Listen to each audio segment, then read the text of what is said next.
Happy Thursday. So good to see you. We've had a lot of snow here, but I think it's pretty much stopped. We're over it. So out of the mess. Yeah, it's but it's been so cold. Oh, I see Jake, so hang on. This one, Liz? Yes.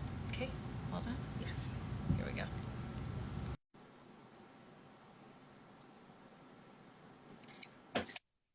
Why is it so? There we go. Hey.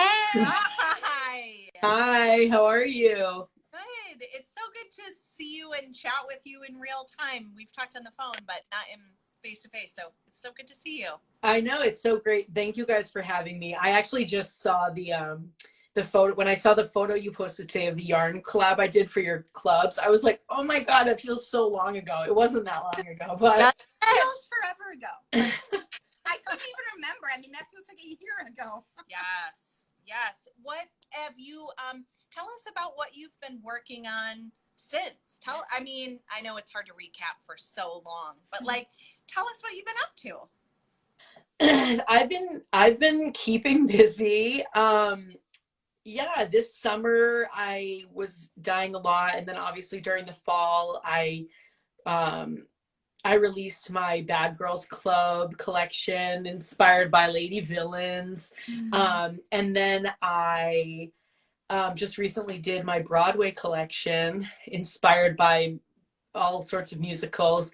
But no, I mean, outside of, you know, yarn dyeing, I don't know. I've been doing lots of stuff. I've been trying to like honor like hobbies that I haven't given time to in a while, just to kind of like feel refreshed in that way. What are your other hobbies? Well, I've been getting back into reading. I was like a huge reader as a kid. Like I could not be anywhere without a book.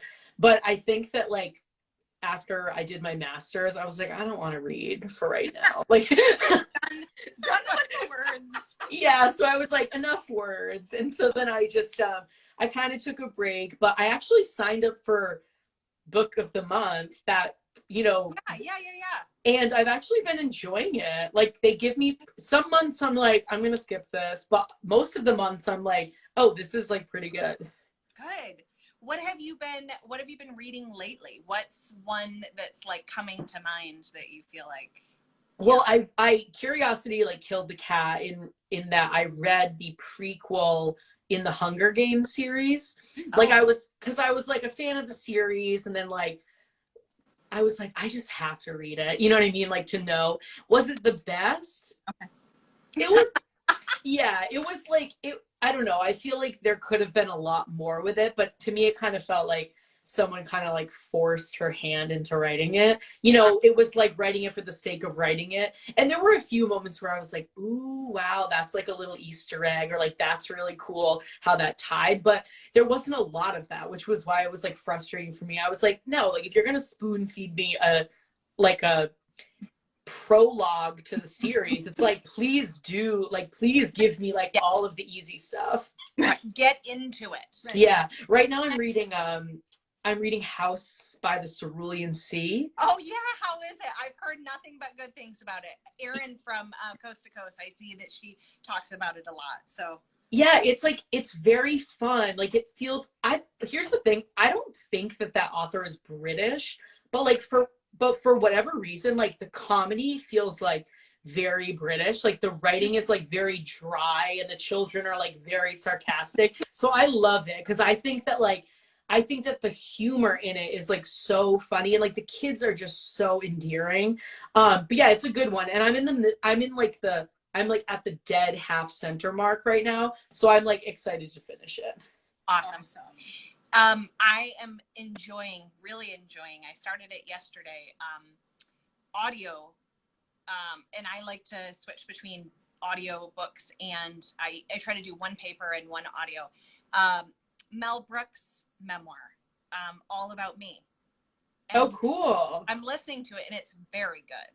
It's just like super entertaining. It's really kind of delightful. So That's awesome. My next book, I think, so like when I was doing the Broadway collection, I was like getting really back into like listening to musical theater, obviously. And so then I like I segued to the new Diana the musical about Princess Diana. Huh. And so I watched it on Netflix. Like what, like it was entertaining. Will I say it was the best musical? No. But then of course, like I can't do anything halfway. So I was like, oh, now I need to watch every piece of media on Princess Diana.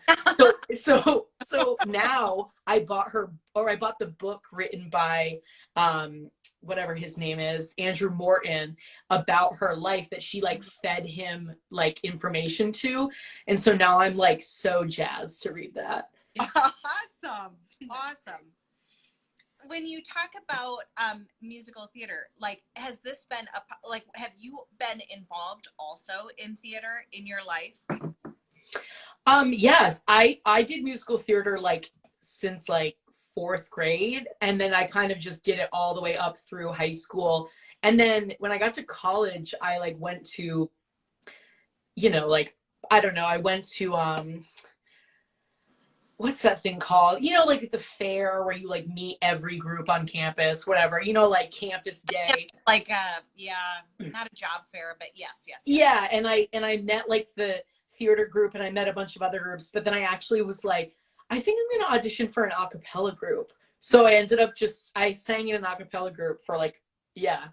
I love that. I didn't know that you sang. So that's amazing. Yeah. So it was like musical theater, like adjacent, I guess. But it was really fun. And then I stayed at school for the same, university for grad school too. And I actually started like a post-collegiate group for 2 years, like wicked nerdy. But it was like all the people who were like hanging around that area who wanted to keep singing, like they all just joined. It was wicked fun. Awesome. And where were you at school? University of New Hampshire. Awesome. Yeah. So how did the dyeing and the knitting come in? Was that before or after, or? It was like, so I learned to crochet first, and that was like a byproduct of like just having bad anxiety in grad school. Like it was basically like, I got to do something that's not related to grad school. And I learned, my mom taught me to crochet like during a snowstorm once. I was like, oh, I bet I can do this. And so I started doing that. And then I would like sell like little like ear warmers to my, like the other grad students and stuff, like, and then I just ended up working as a speech pathologist for like, I think it was probably, so 2015 I graduated, then 2016 I had like a transition year where I was working as an SLP, and then 2017, so the end of 2017, I think I like got onto the Instagram scene, and I was like, oh, a lot of people are crocheting and knitting, and it's really cool so I started following like Alexi of Two of Wands, like I just was sort of like, oh wow, look at all these people doing like fiber arts. And then I saw like people were dyeing their own yarn, and I was like, oh, I have to do that. Yeah, like so then I went down the rabbit hole of like buying supplies and going to Savers, and like I got like a wooden spoon and a pot and like that little jacquard kit that like everybody gets, and I was like, oh, I'm gonna do this, I can do this. Yeah. And then I pretty much just like, I was like, oh, I'm too legit to quit. So I just like made I made a website, and I was like I'm telling you, like I was so like over prepared. I was like, you make a website, and then like I didn't get a sale for like a year. So it was like okay, cool. And then when you get the one, you're like, how did they find me? yeah. But yeah, it was great. But I actually I think what like kind of brought me more into the community as someone who like didn't really have like a knitting circle, or like I didn't have a local yarn shop. Like we didn't have a local yarn shop in my town or anything like that. And we didn't even have one in like in New Hampshire when I was up there for school. Like I didn't have it local. I probably did, but not one that was like close enough where I felt like I could like stop in regularly. But yeah, so when I did the oh, what is it? I went to sorry, I just had like, I'm having word finding. I went to the Our Maker Life conference, and that's when I met like a lot of other people in the community. So that was really cool to sort of, like make real life connections. Yes, absolutely. Absolutely. That's so fun. Had you been doing like colorful art things before, or were you mostly, your art was mostly theater and singing and things like that? Was this your first thing with color? No, I feel like I've always been doing visual art. I mean, like I was obsessed with like sidewalk chalk. I was obsessed with like watercolor and like my easel. I used to like do a lot of like, yeah, everything. I did like, and when I was younger, there was this art studio near my house, and like I did like pottery and jewelry making and like everything you can think of. But yeah, I've always been into color for sure, but I've always also been someone who's like very much interested in like learning a process. So for me, dyeing was like, oh wow, like look at what I can learn to make this technique, and look what so like, and I feel like dyeing even to this day like keeps my interest peaked, because it's like you're always kind of learning something new, and just when you think you know it, maybe you don't, like Yeah. Yeah. I did natural dyeing, and that's what got me into knitting. And I really liked it was just the science of it, or the like, I wanted to be in a lab, like making and the science and the process and the recipes and making a color from something completely random was, just exciting. Yeah, and it's like, in a lot of ways, everybody, clutches, keeps their, whatever that phrase is, keeps their, I don't know, secrets close, and so like to even get a foot into like resources for dyeing is so hard. Like there's like the same book that everybody buys, and then it's like, everybody kind of has the same story, where it's like, I kind of had to just like screw up a bunch to make it work. Right. Yep. How do you feel like you're at right now, as far as like, I kind of get the feeling in some ways there are supply issues that are kind of like mellowing out, but how would you say that from the people that you work with, suppliers? Like, do you feel like you're in an okay spot where you can kind of keep an even keel, or are you feeling a little nervous about what you can and cannot get right now? Or I think that during the like March 2020 was obviously chaotic for everyone, but like chaotic for me because I was like working at the hospital. So like my energy kind of shifted away from Kenyarn for a hot minute. And then like I got COVID like right in like May of that year of 2020. And then like, but when I recovered and I was doing better, like that June is when I was like I feel like COVID for me was really about like learning what my priorities were, like what really filled my cup. And so like for me, that's when like things really took off. And I like, as far as like my first collection, like I did Camp Kenyarn, like that was like my first like big collection, the first Camp Kenyarn. And I remember having to like wait, like I had a pretty good supply of like fiber, but then like I would have to wait like a full month to get other fiber. It was never super bad for me. Like I'm not gonna pretend it was bad. Like and now I don't worry about getting stuff. Like I feel like everything's caught up. I think that some things are a little bit more expensive, which is kind of frustrating, but at the same time, like but you also like, for me, like the yarn dyeing and the creative aspect of running Kenyarn is like the easy stuff. It's like the business side that for me is like the hardest part, and it's like when you're wearing that, like you're wearing a business cap and an artist cap, and like when those wires get crossed, or like, everybody is clearly stronger at one than the other in most cases, I feel like. And for me, it's like, that's why we have two of us.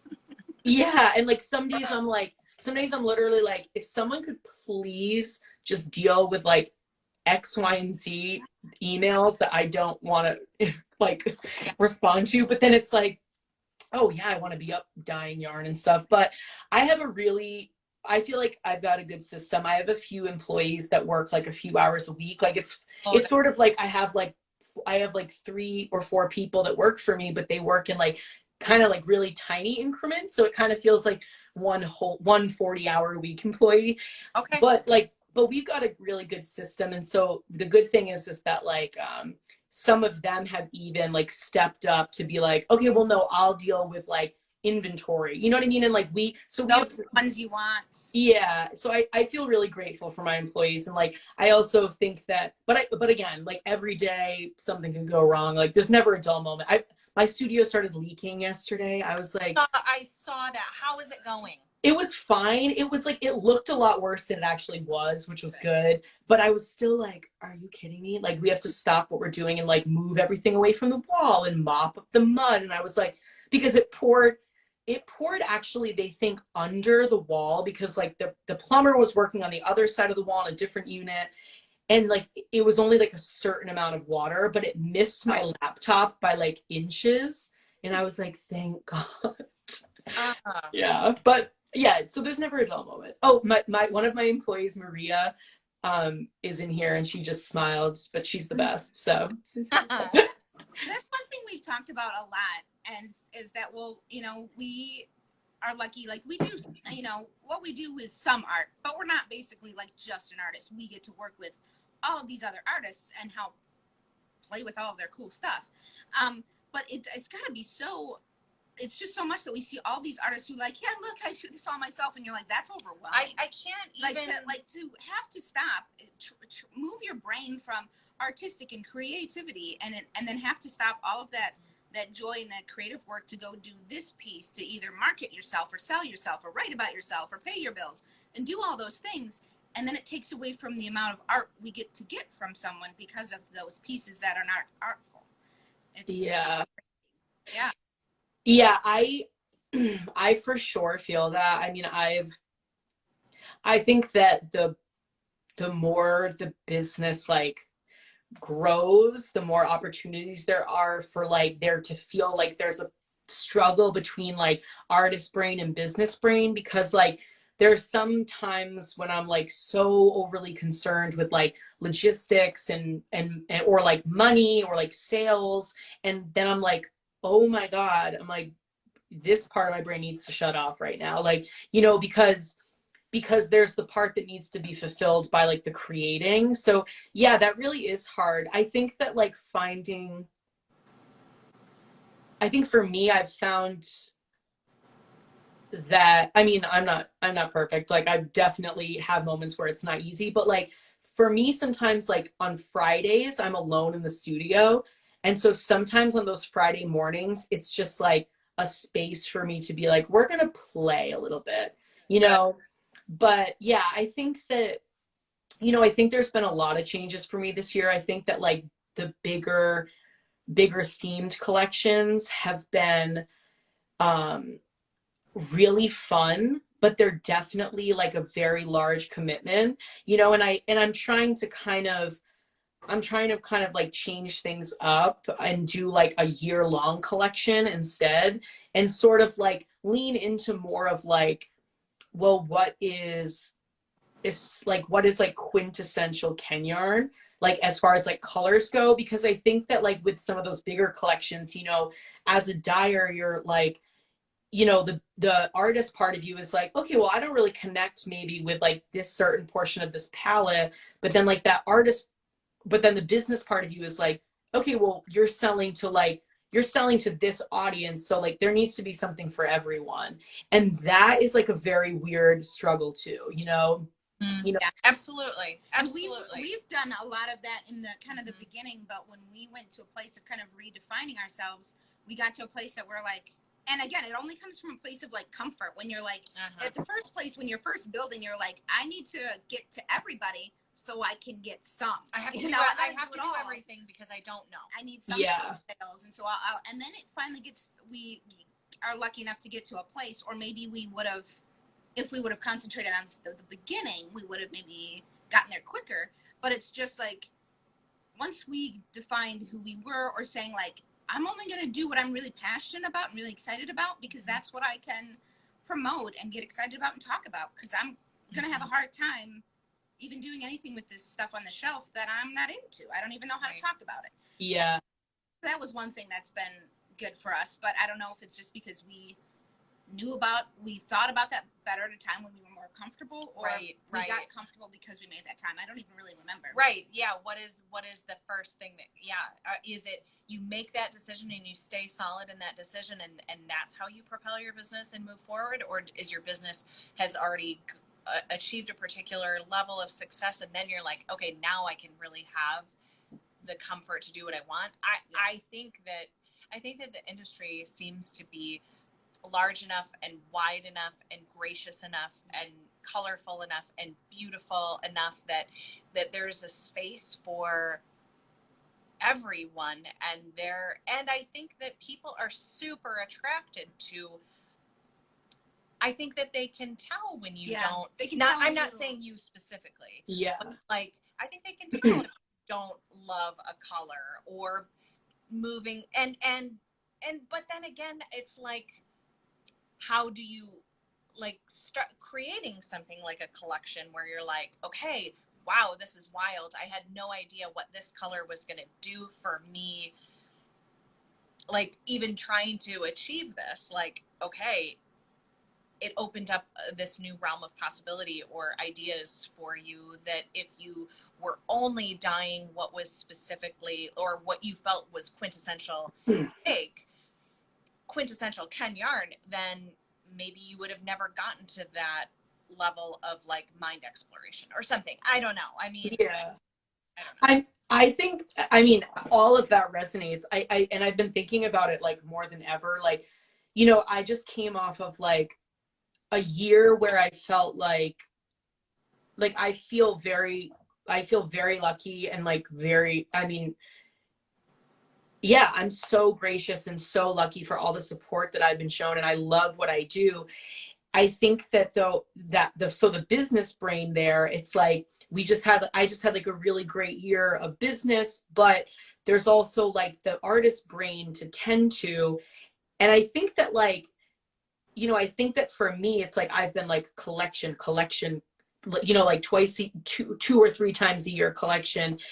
And I don't think that like, I don't know how sustainable that is, right? You know? And so for me, it's kind of like, okay, I think that this year is the year that I just change it up. You know what I mean? And does the business brain have anxiety dreams about that? Of course, you know, like, does the business brain freak out that I'm like, I'm not, you know, you know, it has all these insecurities about that because we're not doing it the way that everybody else might be doing it, or that we've been told is the recipes for success. And so that's been, you know, that's been like pretty tough. And so like, as an artist, the artist brain in me is like, I think you really need to just like dye what you want to dye, like, you know, dye like really, really what you're interested in, even around like themes that you're really interested in. So I've been just trying to direct like my energy into things that like I'm really, really excited about. And I, you know, it's true. It's like everybody can relate to like saying yes to everything right out of the gate.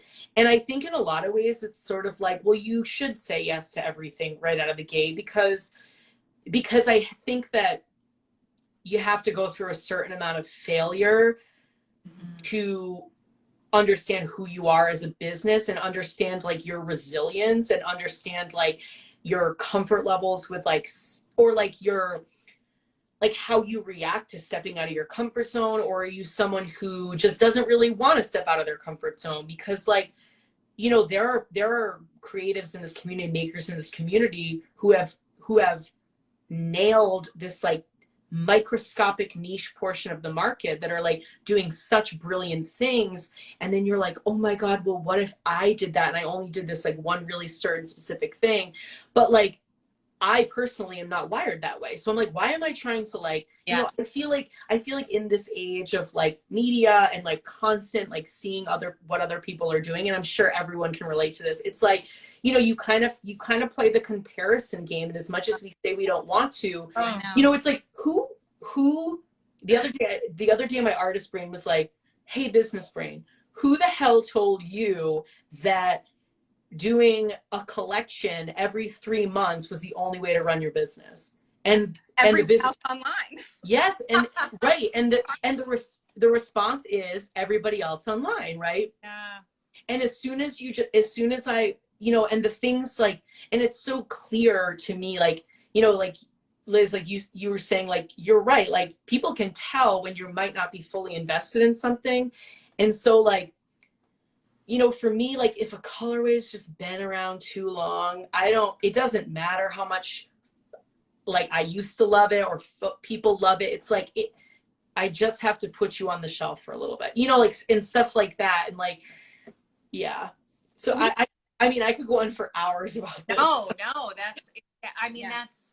I think that is the question, and continuing to like, I think 2021, even more than 2020 was about survival, and 2021 is a place where I think people, if you were willing to do it, where you can kind of go inward and ask yourself sort of these questions, and just sort of like, okay, what is it when I show up? Like, what is it that I want to be doing? And how do I want to present myself? And we went in a place where I think it was when I build things, coming on from building departments in another company to then building this one here and being like, this, I'm going to build our business. And with the crazy capitalist model of like, you give of yourself 100% all day long, every day, all the weekends and all the time. And you do as much like fast, hard, and get as much stuff and content. Because if you work harder, like then you'll just be successful, right? Yeah. And it works in a way, except you've just, you know, obliterated you gave yourself and your life to the capital economy, and you didn't have a life. And I think you weren't reading books. Yeah. You weren't. You come back then, and then coming after, and you know, again, one of the silver linings of this, the time after 2020, is to realize you're like, I've missed a lot, and I've missed a lot of real things. Right. And getting to the point too of just like even how I live my life privately to how we do our business publicly, of like, we need to slow down and also just be like, instead of like you said, like doing a collection throughout the year instead of so many collections, we're trying to do this of like, when we promote something, I can't remember which designer we had talked about this with, but like this idea that like you promote something, you've been talking about it, it hits the market, the next day people are like, and what's next? And you're like, this is amazing. Let's love and enjoy. And really also the idea that like we knit, the idea is a life of slow and connection and listening while you're doing things and being in tune with life. And it's found its way into the rat race of the fast fashion stuff, and how we can bring it back of like, this is beautiful and slow. Let's do the beautiful and slow and give everything its due diligence. It's hours and days in the sun it should have, instead of just a flash in the pan. And trying to do that more. And it feels good when we do it, when you get to, it feels weird also talking about something all the time, but you're like, it deserves to be talked about this much because it's that cool. And trying to do that, but it also feels better because you're like, hey, we can have a little bit more of a life too, because we're not constantly like, okay, let's think about 3 different promotions while we're doing on this one. Let's think about the ones in the future, instead of you're no longer invested in the one you're really in, just emotionally even. And because the artist brain does have that the emotions still tied to, you know, the project that you're working on. So like, I really, you know, like you said, you know, like you promote something, and then as soon as it's done, people are like, okay, well, what's next? And it's like, I do feel that, like, I you know, and it's true. And I know that there's a certain portion of that like obviously just comes with running a business, but like, at the same time, it's like who, if you're not gonna like sit and celebrate your own win, you know, I don't really think that like anybody else is gonna do it, you know, Right. like, so you know, like I've come up with like a little like ritual that I have like for release nights, and like, but sometimes release nights are also like hard, and it's like you just release this like beautiful thing into the world. Like the struggle is, it's like the artist brain is like, look at all of the thought and like look at how special this thing is, and I release it into the world, and if it like, you know, and then the business brain is like, well, now there's a clear line of success or failure, you know what I mean, like, and so it's like, okay, so if it fails, like, is it still a failure? Like, is it a failure in the artist brain? Like, right. did the artist think it failed? No. But does the business brain think it does? Yeah, maybe. And then when you have two different like of those brains sort of having this discussion, it's like, oh my gosh, I can't shut off. You know what I mean? And That's a good point too that you mentioned. Like it does, like all of a sudden when you're like, look, I released art, and then all of a sudden you almost like give up the like looking at the art to like all the business, like all the questions and the emails and the process and the here's this and that and the likes, the validation, you have a hard time with being able to enjoy it as the artist because now business just took over. That's a good point. Yeah, and I think for me this year, it took like, you know, some of the collections maybe not going as well as I had hoped to be like, okay, this is not an indication of failure. This is an indication of like, you know, like maybe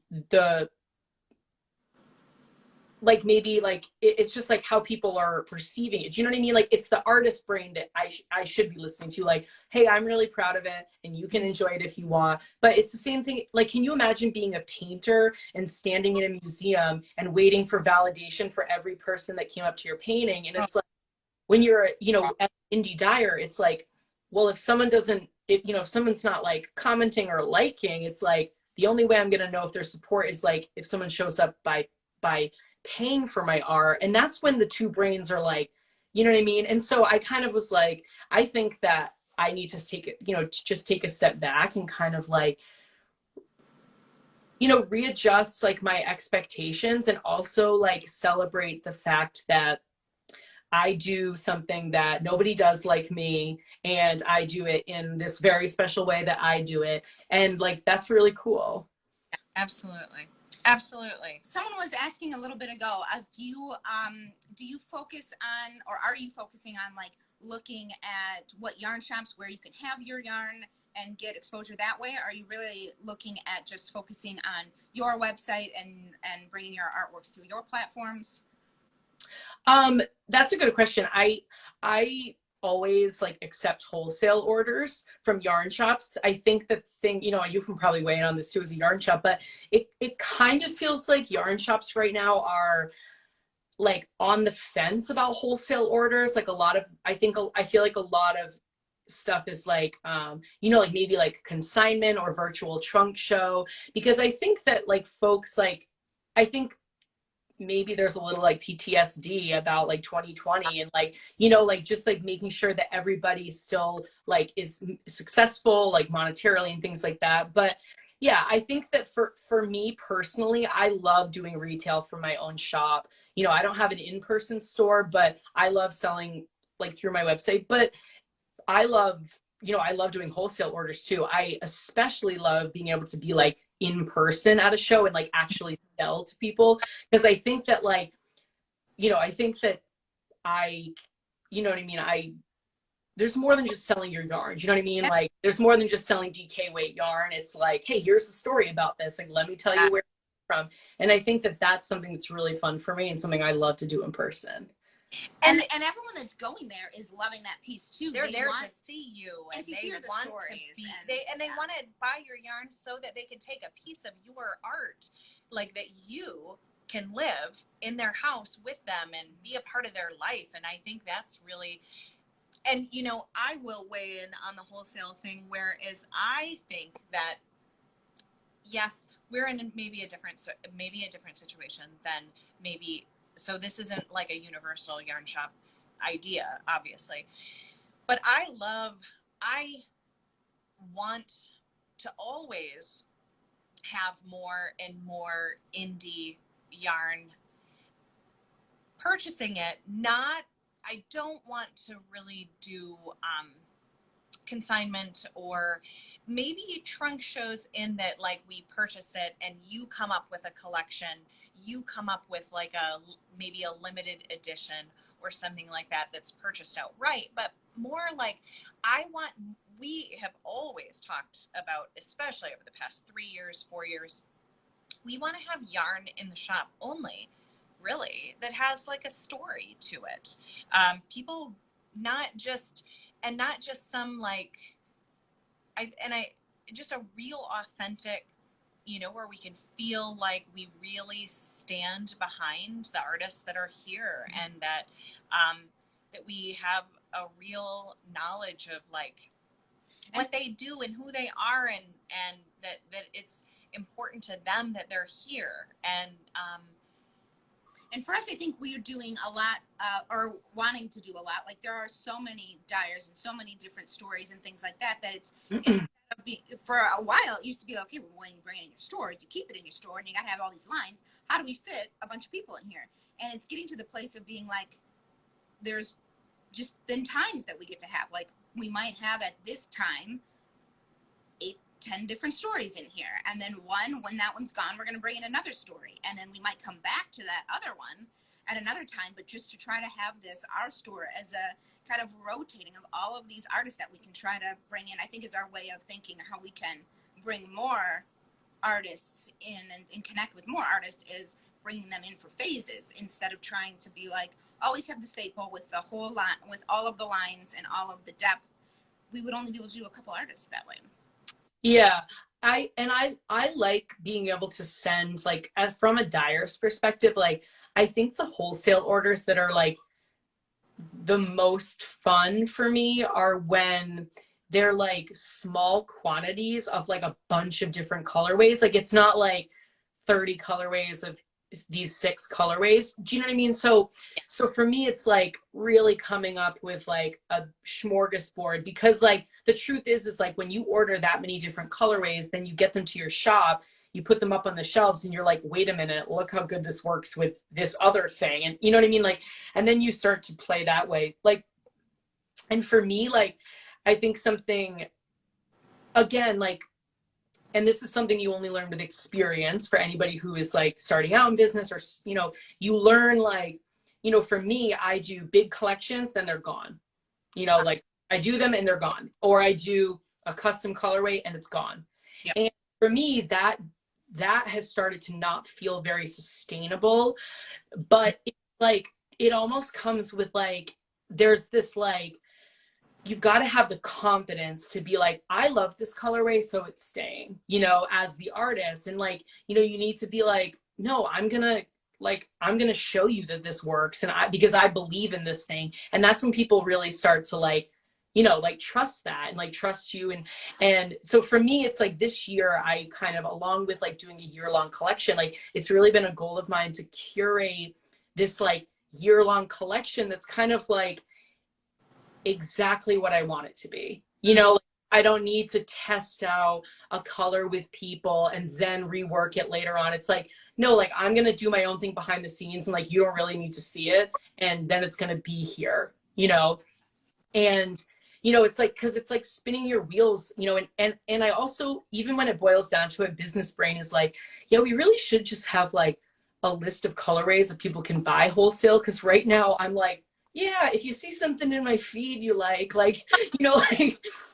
and some shops are like so gracious, but like I think I feel guilty about not being able to give people like a list of like active colorways. So that's kind of what I'm working on too. Like, and there are certain colorways that, and everybody has one, that have been like wildly successful that everybody wants. And it's like, okay, sure, I'll put in skeins of that. But at the same time, it's like, I'm gonna come up with what I'm gonna come up with. But you guys know I offer like a custom colorway creation. And so I've been doing that with some shops, and I mean, it's very fun. I think I'm kind of like moving to a spot where like I love to do like one colorway for a shop, because I've done full collections for shops, and I've had a lot of fun there. But now I think sometimes I'm like, all right, well, you bring me an idea, because like that's a lot of work to be like yeah, whole collection. yeah. Yeah. Oh, Well, and I just went down. There was That's a okay. question there. That's But okay. oh, what I was going to say is what I really love about what you're saying with the business brain and the artist is a lot of the things that I'm like, I really like. I can tell like you're a process person. You like your lists. You like the. I was like, oh, this is my person. Like, but I am not an artist in much of a definition of an artist. Like the sidewalk chalk and drawing and all those things, and like that is very not me. So like you've got a really, really unique mix of like very, very process and like the full spectrum of art. Like I don't know how you fit all that in your head. It's pretty amazing. It's pretty great. Yeah. Yeah. I mean, I think that my artist brain is, and it's funny because like sometimes my artist brain is like so strong for a certain amount of time, and then the business brain is like, hey, but yeah, I mean, it's a mixed bag every day. Well, and do you feel like,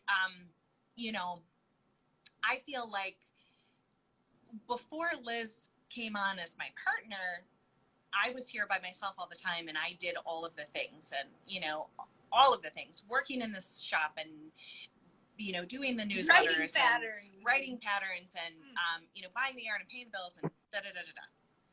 And then when Liz came on, she helped do more. And this was even before like the website was really going. So I used to do all the things. And so sometimes I would do certain things like production style, packaging can be, sometimes it's not often, but like production style or certain things. And because now my focus always on all of the things is I still pay the bills, but I write, I do all the writing and social. And for me, that's such a huge, like, I got to pull from these, I take photos and I write the words, and it's a lot sometimes. And so sometimes I'll be like, damn you, can't I just go back there and package some yarn once in a while? No, you can't, because I can't write words. Yeah. Just like easy. That's all I can do say. production style.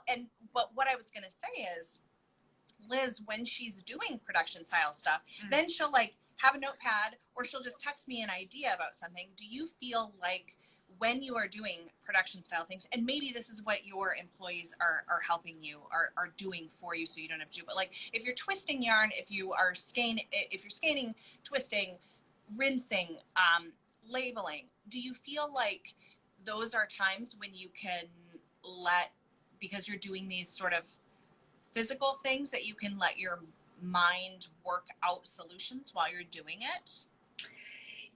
Yeah, I think that so those tasks are, it's funny because it's like when I brought help in, right? So when I got help with Maria and Lucy, they were my first employees. They're still with me. They're great. They gave me the opportunity. It was like, wait a minute, Lucy can dye that yarn and Maria can write those labels, and I can actually have a minute to think about like the schedule for now, you know what I mean? Like, and so, but I do find, going back to your talking about like those repetitive tasks, there are some days when a repetitive task is like the biggest blessing in the world, because my mind, like, my muscle memory with twisting, it's like, I'm just twisting, but I can think about, X, Y, and Z. And I feel you on that. It's like sometimes when you're doing something that's like, so you've done it a billion times, like you have the brain space to think about other stuff.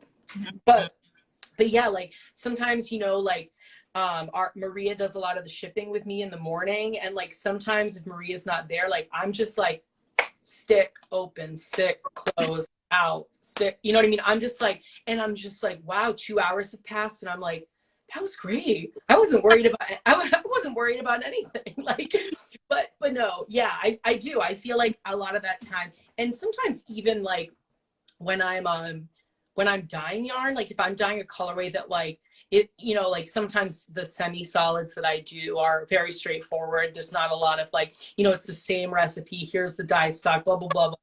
It's like that also is a time where I'm like, you know what this would look good with? Or like, you know, like, yeah, kind of like that. And I also got this year, I got an iPad.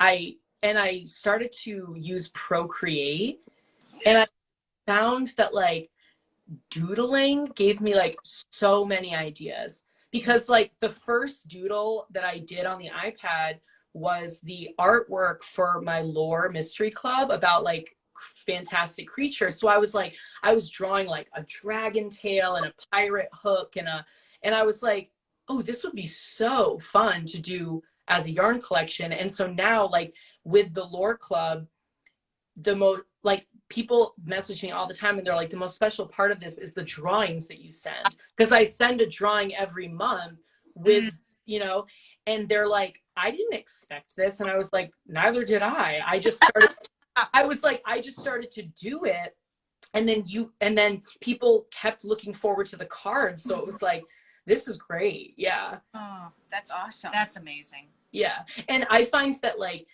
the most refreshing parts of like the past like few months have been like incorporating things that aren't necessarily fiber related into what I'm doing or what I'm selling. So like, you know, I started to do these doodles, and like now you know, I draw artwork for all my collections, you know, even just to announce them. Like, it's just like, you know, and I've also started to like get into resin pouring. Like, I was going to ask about that. Yes. Yeah. Tell us about it. Okay, so I basically, like everyone, I was like, I hate TikTok, and then I was like, I'll get TikTok.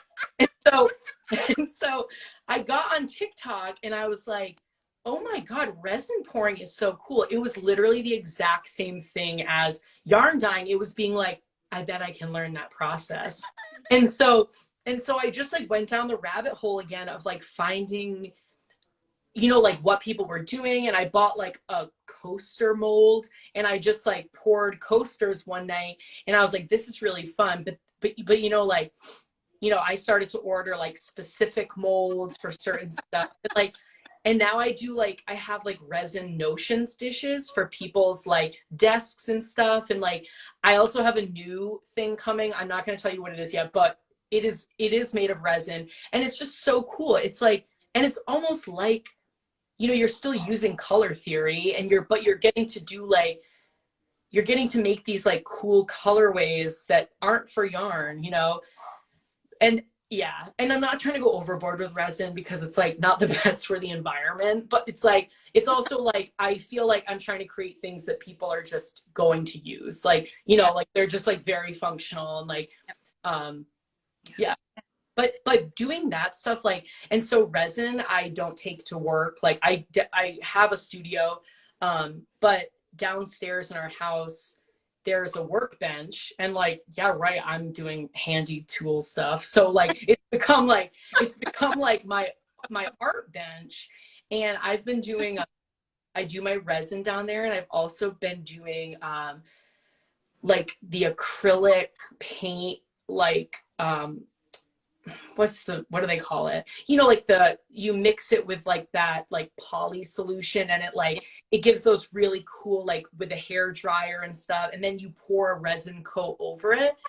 And I've been doing that. And like, I've been like toying around with the idea of like selling those little paintings for like charity, like not like for profit, but just like being like, hey, I made this, if you connect with it, like, because it kind of looks like a colorway. Like I do them with like splatters and stuff. And it's like, but having that at home has just been like really cool. Like if I don't feel like dyeing yarn, or like I'm just in a weird headspace, it's like, I'm going to go pour some resin, or I'm going to go paint, and I'm going to like, you know, get in a different space for a little bit.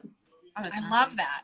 I love that. And that's one thing too that we like to talk about a lot, is that just that the knitting being a lifestyle ends up being like all of these other creative pieces, or just how it fits in with all of the other interesting things that we do with our life. It's just been really, really cool. You know, whether it's the artistic things we do with cooking, or the other things with we hand doing with their hands, like, you know, gardening or whatever, or even really cool things like taking on all these other cool artistic do. I love it. And and you know, like in the past, I always felt like I had to like, that I also had to design stuff. And I was sort of like, and I'm not the best knitter. Like, I think folks like enter the Kenyarn space and they're like, oh my God, this is like a professional knitter. And it's like, no, like I literally knit my sweater like 6 months ago. Like, but I think that the thing is like, as soon as I stopped being like, I have to design crazy complicated things, it's like, no, like I really want to design things that show off my yarn. So like, we're going to work with the basics. And I think that the funny thing is like, now I've been putting out patterns that are like very simple. They're just like beginner friendly. Like, you know how to yarn over, knit, purl, slip a stitch, like fine, like come join the fun. And some of those patterns have been like so successful because people are like, well, I bought 3 skeins of your fingering weight. Like, what do I do with it? And I'm like, well, let me show you. Like, yeah, but yeah, so I have a new pattern coming out, like, you know, like I have to test it, but yeah, it's like stuff that like that has like come from a place of being like, hey, I feel like I'm trying to like wear other people's hats. And I'm like, no, I want to do what like I want to do. Yeah. Well, and easing off on the expectation of what it's supposed to be. Like, you know, if you are a knitter, and I mean, I guess I kind of feel like this is what we've kind of been talking about this the whole time. Like, okay, if you are a yarn dyer, you've got to do this. Right, if you are a knitter, you've got to do this. And it's just sort of like, maybe that's where we're at right now in the whole, just in life, where it's just sort of like, whatever, we do what we want. Like you make it. You just make it into whatever it is that, like, if this is what works for you. I really buck against like the idea, like when I have a moment, last week, maybe 2 weeks ago, I like went, instead of like going into the inbox and like doing that, I had the morning where I was like, no, I'm going to go to this coffee shop and I'm going to knit. And I felt for a minute where I was like, ugh, I feel guilty about this. And it's like, well, this is a part of like, I'm building this into my life, and bucking the idea that when you are your own boss or when you are a business owner or whatever, that you have to be grinding it out every moment of every day. Like that's simply unhealthy. It's not true. And also it's true if you want to continue to perpetuate that really unhealthy capitalist thought process where like sell and more and more and more, and you work and you work and you work so you can create more and more and more. And I think the creation for creation's sake, it's like, what if enough is enough? Yeah. And it's like, how many people do we have to watch burn out so hard that they close their business before we're like, wait, this cycle might not work. Right. Like, I pushed them too hard. It's not fair because there are these super brilliant people that there's no cookie cutter like experience, and it's really harmful. Do you because with that and the other side, do you feel like you like or want time to be knitting more, and or you're like more or you're like, well, I'd rather actually I really enjoy the dyeing of the fiber more than I like the working of the fiber? Yeah, I have been purposefully like seeking out opportunities to design things because I find a lot of joy in that. And I also find a lot of joy in like coming up with a colorway for a project and like that pipeline in regard to like, oh, I'm really I'm dyeing this colorway because like I know that it will complete the look of this pattern. And but yeah, I mean, I feel that I've had days recently where I'm like, okay, I could rush into the studio right now and like do X, Y, and Z, but it's like, maybe I could just like honor that, like I'm sore from yesterday and I really just want to like watch an episode of Breaking Bad while I do a few rows of my shawl. And then like once I do that and I go to work as like someone who has like taken care of themselves, like I can take care of the business. But it's like when you're running on fumes, it's like, who's going to take care of your business? You can't even take care of yourself. Yeah. Like, yeah.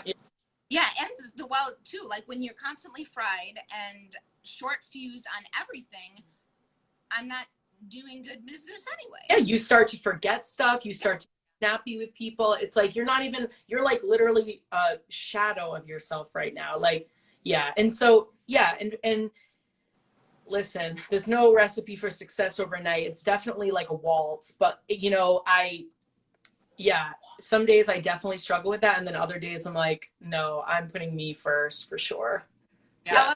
That's a really hard lesson, I think, for people to get. So it's really great at that, you know. Yeah, and I've even started to try to do like a little like half day Friday for myself, because I'm like, I don't have other like employees in the studio, and it's me, and I can create in the morning, and also like I can have a minute to just like answer emails, like, and like, you know, and kind of like get things ready. But then like maybe I'll go for a walk, or maybe I'll just go home and work on my design. Like, yeah. I love it. That's awesome. I love it. I keep going in that direction. I really love it. Yeah, I mean, I think that, you know, folks like entered in the community, and for as much of a community sometimes as we are about like slow mindfulness, like you do see the capitalism in it, and it's like it's so easy to be caught up in it, you know, and like, you know, yeah, so I always caution, you know, I see like newer folks, or like newer dyers or newer designers who are like, who all of a sudden have this presence that feels very familiar of other presences. And I'm sort of like, but I want to, like, if I'm going to follow you and engage with you and knit your stuff and knit with your stuff, it's like, I want like your ugly side. I want your good side. I want your funny side, mean side. Like, I just want to like the authentic version of you. And when you start to feel like you're not showing up as like that authentic version of yourself, that's when stuff actually starts to, you know, hit the fan. You know, it's like, no, I need to be like present and honest and show up as me. And yeah, and you can't tell people that in the beginning, and that's just the way it, you know, that's just sort of like how it's not going to be able to tell somebody that. But hindsight really is 2020. But I feel like, you know, Rome wasn't, 20 times a day I'm like, Rome wasn't built in a day. Like I'm like, people are like, well, you've been doing this since like 2017, and I'm like, yeah, and do I still know what I'm doing? Like, barely. No, I And feel still, like that's that too. that's still a very young business. Yeah. That's still, Yeah. you know, at that point. Yeah. So yeah, you know, but I just try to keep like I try to keep a positive mindset. I'm like, you know, you've been doing this for a while, and you're doing something that you love, and you know, all I hope for is that like it can translate and people can appreciate my art, and that like, you know, I can pay my bills. Like, the artist brain is like, I don't need to be a billionaire. I don't need to be a millionaire. Yep. But I want to work, you know, I love working for myself, and I love being able to work with the people that I do. And for me, it's like collaborations and just like shooting the shit with other designers or other, you know, shop owners or something. It's like, no, this is what I want to do. Like, you know, like people forget the community part, because sometimes that business brain is like, you got to be selfish. And it's like, yeah, but we all win when everybody, you know, like when we work together, everybody wins, like, you know. And yeah. love it. Well, before we don't want to lose the video. We want to make sure we get to post this, guys. So it's going to cut us off in a minute here. Thank you so much. We were Jake, so fun talking to you, Jake. Yeah. We'll talk about this more, but we'd love to have you in the shop more. So yes, both in person, your yarn in person. Yes. When it's feeling safe to travel, we want you to be here too. Yep. So. Yes, I would love that. Thank you so much for having me. Yeah, talk soon. Thank you. Thanks, guys. Bye, friends. Have a great night. Good night.